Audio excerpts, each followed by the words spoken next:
How to do networking properly. I got a call from a client, a random ad hoc call from a client, a friend of mine, a client, and she was going to an event and she called me from her car, kind of concerned of like, and then she goes like, Mike, well, I'm going to this event, to this conference. Like, how do I even, like, what do I even say? How do I talk to people? How do I position myself? Again, positioning is a theme these days. And so networking is really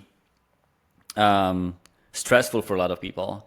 And that's actually a good thing to know because when you see people in the room, um, when you're networking at a conference, at an event, you should remind yourself that you are not the only one who's stressed in that situation, right? So I remember a couple months ago, um, I went to a networking event, or actually an event, and then after that event, we had a networking session.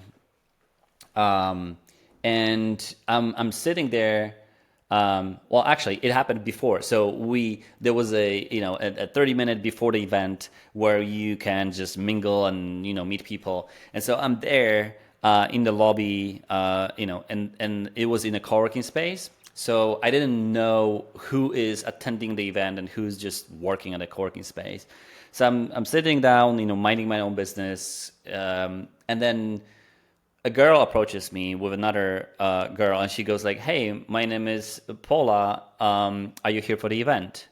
And that made me thinking because that was such an easy way in and such an easy ice breaking comment of like you just approach someone and say, "Hey, are you here for the event?" And if I am, then and which I was, I said, "Yes, I am." She goes like, "Oh, cool. Like, are you here for the first time?" And then it just flows from there.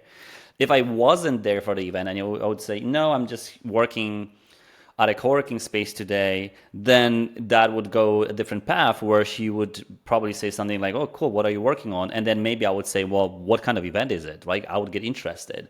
So we would still network in that sense. But so I guess the lesson number one for networking is that to remember that other people out there are also kind of stressed and uncomfortable with networking and not knowing anyone. So reaching out and saying, "Hey, are you here for this thing? Oh yeah, cool. Like, where are you from?" And then just talk. Um, another thing is that just to look at networking as if it was just exactly what it says. You're not there to sell. You're there to build your network. And the way you do that is you need to understand like how you build your network. You need to understand who the other person is. So you have to turn on curiosity about who you are, what do you do, where you're from, what are your challenges, what are your goals, right?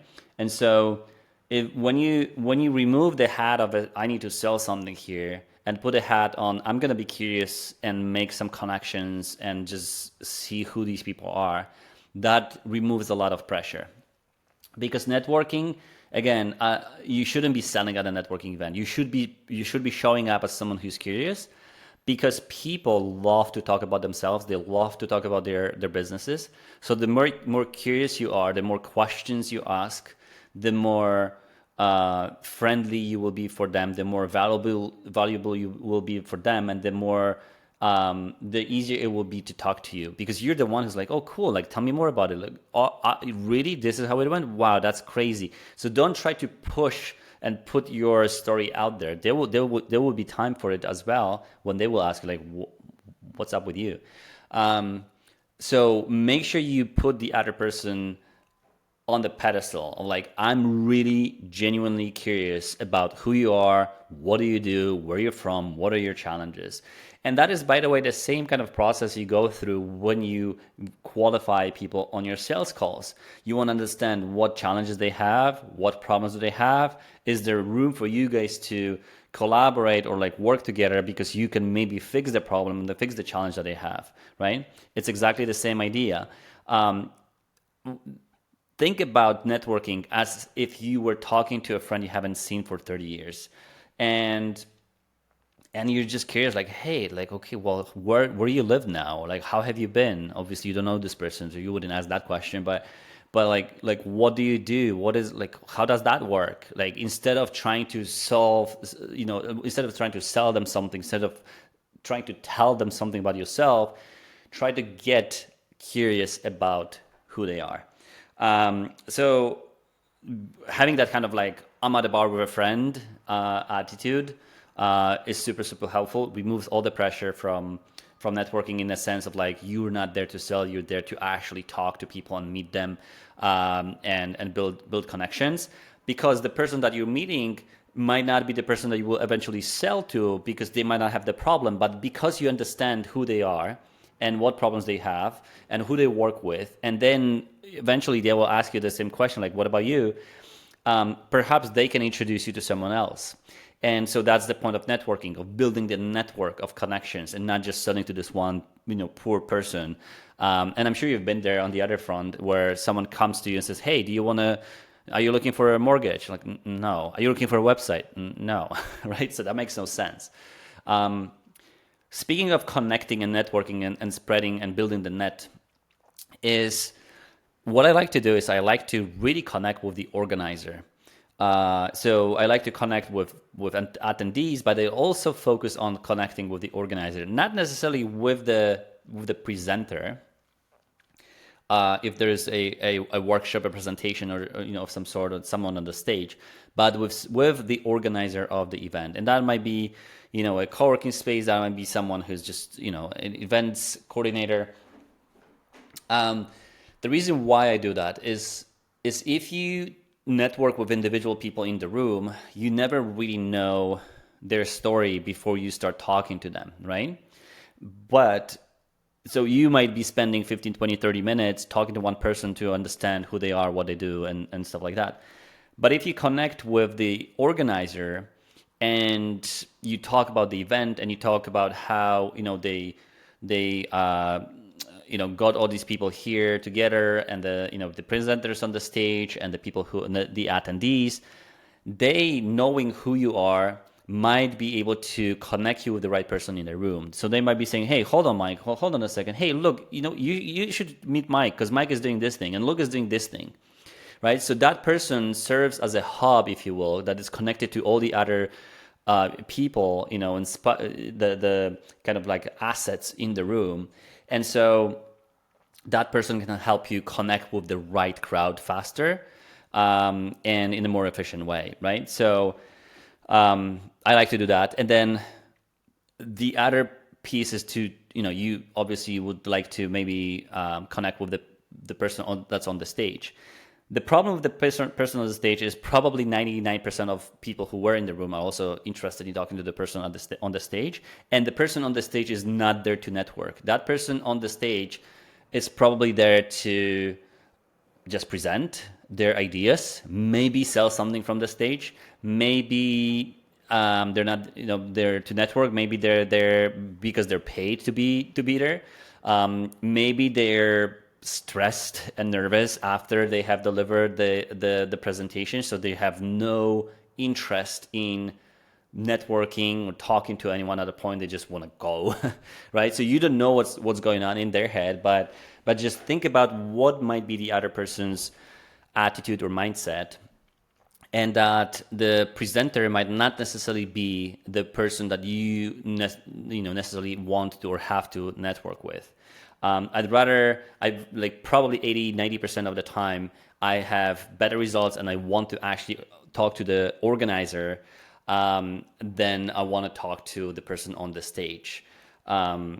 Very often that's going to be the same person too. Like, if I'm organizing the workshop myself, I'm the organizer, I'm the person on the stage, but often that's two different two different people, or one is organization, the other one is couple presenters. So a couple of like practical ideas in terms of opening lines and how to talk to people. And then let's say you're grabbing a coffee and there's someone next to you, and then it's a break in a conference, during a conference. Well, how do you talk to them, right?